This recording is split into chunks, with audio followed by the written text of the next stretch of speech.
لوگوں سے پوچھتی کیا یہ وہی ارحان ہے، اور جواب ملتا ہاں، بھوکا رہنے والا آج سچائی کی دولت سے امیر ہے۔ رملہ کے دل میں ہر رات پچھتاوے کی آگ جلتی۔ اسے احساس ہوا کہ اس نے ایک قیمتی انسان کھو دیا، ایک قیمتی انسان کھو دیا۔ ایک رات جب برف دوبارہ برسنے لگی، جھونپڑی کے دروازے پر ہلکی سی دستک ہوئی۔ ارحان نے دروازہ کھولا۔ باہر رملہ کھڑی تھی، زرد چہرہ، آنکھوں میں شرمندگی، آواز میں لرزش۔ السلام علیکم ارحان، میں معافی مانگنے آئی ہوں۔ ارحان دروازے پر کھڑا رملہ کو دیکھتا رہا۔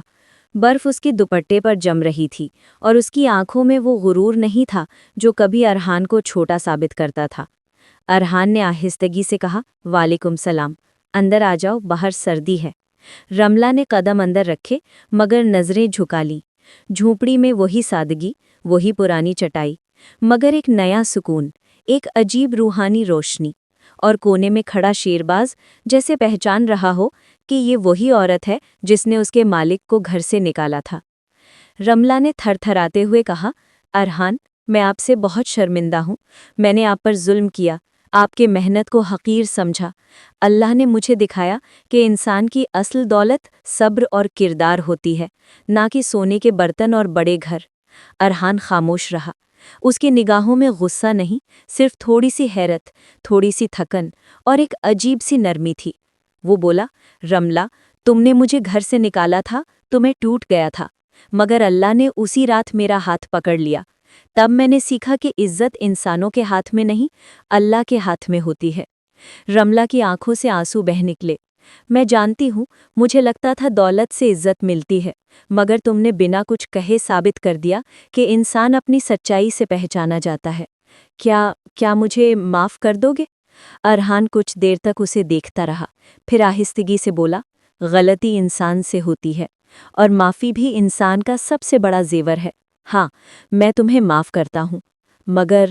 رملہ نے پلکیں اٹھائیں۔ مگر… ارحان نے گہرا سانس لیا۔ ہم دونوں کو دوبارہ وہیں سے شروع کرنا ہوگا جہاں سچائی، صبر اور شکر سے گھر بنتا ہے، نہ کہ شک سے۔ میں نہیں چاہتا کہ دولت ہمارے درمیان فاصلہ بنے۔ اگر تم دل سے بدلنا چاہو تو میرا در اور میرا دل کھلا ہے۔ رملہ نے سر جھکا کر کہا، میں بدلنا چاہتی ہوں ارحان، میں آپ کے ساتھ وہ زندگی گزارنا چاہتی ہوں جو اللہ کے قریب ہو۔ اسی لمحے شیرباز آہستہ آہستہ آگے بڑھا۔ ارحان مسکرایا، دیکھو، شیرباز بھی چاہتا ہے کہ ہم دونوں نئی شروعات کریں۔ رملہ گھوڑے کے قریب آئی۔ وہ پہلی بار اس وفادار جانور کی آنکھوں میں دیکھ رہی تھی، جیسے اسے احساس ہو کہ اصل دشمن غربت نہیں، ناشکری ہوتی ہے۔ اگلے ہی دن سورج پہاڑوں سے جھانکا تو اس کی کرنیں جھونپڑی کے ٹوٹے دروازے پر پڑیں، مگر اندر ٹوٹی ہوئی زندگی نہیں تھی۔ ارحان اور رملہ مل کر ناشتہ بنا رہے تھے۔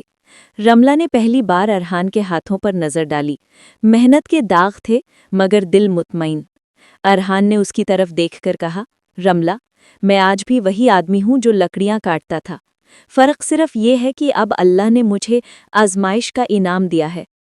رملہ نے دھیرے سے جواب دیا، اور میں وہ عورت بننا چاہتی ہوں جو آپ کے ساتھ ہر آزمائش میں کھڑی ہو، نہ کہ جو آپ کو آزمائش میں دھکیل دے۔ ارحان نے سر ہلایا، اللہ ہمیں ثابت قدم رکھے۔ پہاڑوں میں اڑتی خبر۔ دن گزرنے لگے۔ لوگ حیران تھے کہ اب ارحان کی دولت اور دکان کے باوجود وہ ایک سادہ جھونپڑی میں کیوں رہتا ہے، اور وہ صرف ایک بات کہتا، گھر دیواروں سے نہیں بنتا، دلوں سے بنتا ہے۔ رملہ واقعی بدل چکی تھی۔ اب وہ گھر کے ہر کام میں مدد کرتی، محتاجوں میں کھانا بانٹتی، اور ارحان کے ساتھ مسجد میں بیٹھ کر سادگی کی زندگی پر شکر ادا کرتی۔ شیرباز اب بھی ہر صبح دروازے کے باہر کھڑا ہوتا، وہی گھوڑا، وہی وفاداری، وہی محبت کی زبان۔ ارحان کے قصے نے پورے سنگھاڑا گاؤں کو ایک پیغام دیا کہ انسان کی اصل قدر اس کی دولت نہیں، اس کا دل اور کردار ہوتے ہیں۔ دولت مل جائے تو شکر کرو، نہ ملے تو صبر کرو، اور جو کھو جائے وہ کسی دن مل بھی سکتا ہے اگر نیت سچی ہو۔ رملہ نے پچھتاوے میں نہیں بلکہ شکر میں نئی زندگی شروع کی۔ ارحان نے دولت میں نہیں بلکہ سادگی میں سکون پایا، اور شیرباز، وہ ہمیشہ ان دونوں کے بیچ ایک خاموش مگر مضبوط پل کی طرح کھڑا رہا۔